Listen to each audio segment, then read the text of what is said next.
Nang pulbusin ni Manny Pacquiao si Oscar De La Hoya, marami ang nagtanong, sino kaya ang susunod na makakalaban ni Pacman? Matunog ang pangalan ng Brito na si Ricky Hatton, ang IBO Light Welterweight Champion. 30 years old, si The Hitman.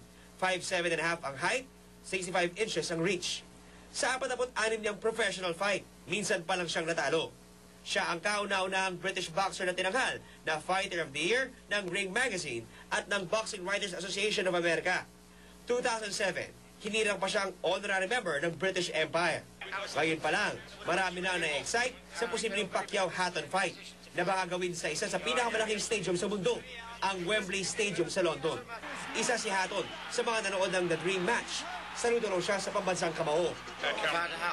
I'd take it off to him. Fantastic. Freddie Roach says that a great fight for Manny right now would be you. Would you be interested? Is that something you look for? Well, yeah. He beat probably the biggest name in boxing in Oscar De La Hoya, and maybe the next step is probably the biggest ticket seller in boxing.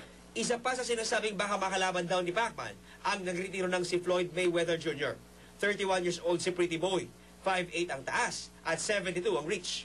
Lahat ng kanyang nakalabang professional boxer, tinalo niya. Kabilang dito sina Hatton at De La Hoya. Tinagurian din siyang pound-for-pound champion. Pero nitong Hunyo, inanunsyo ni Pretty Boy ang kanyang pagretiro.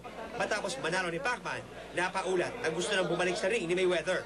Si Pacman, di ba masabi kung sino ang susunod niyang makakalaban? Wala akong gusto makalaban kung sinong gusto nila akong kalabanin, kung sinong gusto kong kumalaban sa akin. Manny, may mahihil. Taray! Ang taray! Aray! Astig! John Consulta, nakatutok, 24 oras.